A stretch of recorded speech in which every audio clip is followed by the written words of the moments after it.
नमस्कार, India news in खबर में आपका स्वागत है। मैं विद्या शंकर तिवारी हूँ।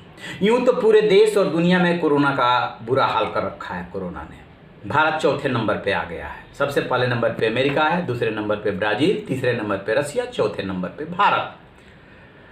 जो प्रभावितों की संख्या लगभग 3 लाख के आसपास मान कर चलिए और मृतकों की संख्या 8,500। लेकिन इस दौरान सबसे जो ज़्यादा प्रभावित था वो था महाराष्ट्र। वहाँ 1 लाख पहुँच रहे हैं। मुंबई में 55,000 के आसपास है। महाराष्ट्र ने अपने को संभाला है, टेस्टिंग बढ़ाई है। उधर चेन्नई और तमिलनाडु प्रभावित हुआ था, उसने भी अपने को कंट्रोल किया है। लेकिन आखिरकार वो कौन सी वजह है जिसकी वजह से देश की राजधानी दिल्ली जो है इतना बेहाल है? सुप्रीम कोर्ट को इंटरफेयर करना पड़ा कि यहाँ पे कोरोना के मरीजों से जानवरों से भी बदतर सलूक किया जा रहा है। बेड अंदर खाली है, ऑक्सीजन नहीं है, भर्ती नहीं मिल पा रहे। रोज कोई ना कोई वीडियो ऐसा वायरल हो रहा जिसमें बच्चा, वाइफ, परिजन रो रहे हैं कि इतने दिन से प्रभावित है, कोई पूछने वाला नहीं है, बार बार फोन कर रहे हैं। और आपके मुख्यमंत्री, दिल्ली के मुख्यमंत्री अरविंद केजरीवाल और deputy chief minister Manish Sisodia कहते हैं कि जुलाई के लास्ट तक 80,000 हमें बेड की जरूरत पड़ेगी। प्रभावितों की संख्या 5.5 लाख हो जाएगी। अभी दिल्ली का हाल ये है कि प्रभावितों की संख्या 35,000 के आसपास पहुंच रही है। मरने वालों की संख्या 1,000 से ऊपर पहुंच गई है। शमशान घाट पर जो है जलाने के लिए जो है आपको क्यू लगानी पड़ रही है। अस्पताल में भर्ती नहीं हो पा रहे। तो क्या ये केंद्र और जो प्रदेश का झगड़ा है, तनातनी है, उसकी वजह से ऐसा हो रहा है? 2 दिन पहले उपराज्यपाल आते हैं सामने और उन्होंने कहा, केजरीवाल का वो आदेश रद्द कर देते हैं कि बाहर के लोगों को दिल्ली में इलाज नहीं होगा कोरोना का, क्योंकि आप ऐसा कर नहीं सकते थे, कानूनी आधार पे ऐसा नहीं कर सकते थे। लेकिन क्या ये सब कुछ झगड़ा सरफेस पे आना चाहिए था? क्या एलजी और सीएम को अपने स्तर पे पहले से बातचीत में नहीं निपटा लेना चाहिए था? क्या केजरीवाल अब ये कहना चाहते हैं कि चूंकि आपने हमारे आदेश को पलट दिया इसलिए दिल्ली का ये हाल हो रहा है क्योंकि दिल्ली में बेड की संख्या कम है? बहुत कुछ। अब वो अनिल बैजल जो एलजी है, उन्होंने एक नई कमेटी गठित कर दी है, वो सलाह देगी। तो क्या दिल्ली सरकार निपटने से फेल हो गई?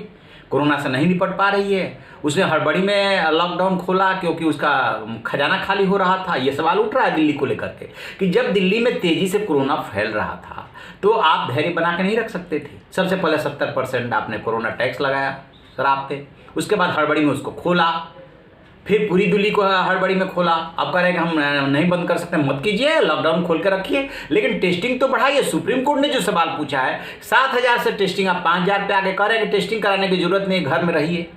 ये दिल्ली का मुख्यमंत्री बोल रहा है। महाराष्ट्र 15,000 से 17,000, 13,000 से 17,000 पे पहुंच रहा है, टेस्टिंग बढ़ा रहा है। मुंबई टेस्टिंग बढ़ा रहा है, चेन्नई टेस्टिंग बढ़ा रहा है। पूरे देश में जहां जहां पे जिसके पास जो सामर्थ्य है टेस्टिंग बढ़ा रहा है। और देश की राजधानी दिल्ली कह रही है कि टेस्टिंग की जरूरत नहीं है। तो सुप्रीम कोर्ट ने बोला, एलजी को मान लिया, चलिए राजनीति हो सकता है कि इसमें राजनीति, लेकिन संकट के समय में सिर्फ जुबान से बोलने से नहीं होगा कि दोनों को इकरार करके और लड़ना चाहिए। कहाँ है दिल्ली सरकार के मंत्री? कहाँ दिखते हैं आपको कि अस्पताल का दौरा कर रहे हैं, वहाँ का जायजा ले रहे हैं? अस्पताल के बाहर लोग खून के आंसू रो रहे हैं। अभी पिछले दिनों एक वीडियो वायरल हुआ था, वो अभी जस्ट मैरिज हुई थी, वाइफ चली गई, गर्भवती थी। उसने वहाँ से अस्पताल का हाल जो अपने पति को बताया था, पति रो पड़ा था। अभी एक अजय झा पत्रकार है, उनका वीडियो वायरल हो रहा है। सास ससुर उनके घर में ही डेथ हो जाती है, 2 बेटी और पत्नी, और उनको खुद को कोरोना है, कोई पूछने वाला नहीं है। राहुल गांधी ने ट्वीट किया था, बाद में उन्होंने आश्वासन दिया कि बोलिए कहाँ भर्ती कराना, भर्ती करा देते हैं। पत्रकार है, नेता जानते हैं, चलिए उनको थोड़ी बहुत मदद मिल जाएगी, बट आम आदमी का क्या? कैसे चलेगा ये सिस्टम? बिजली पानी सस्ता देकर के चुनाव जीत लिए और अब जब लड़ना है तो दिल्ली कराह रही है।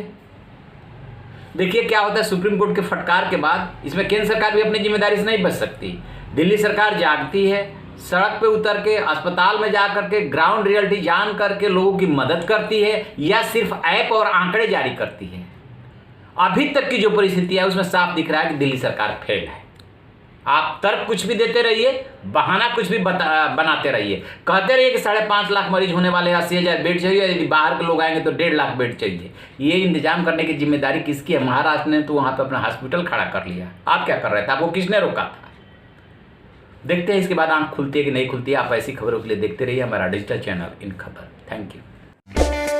इन खबर चैनल को सब्सक्राइब करें और बेल आइकन दबाना ना भूलें।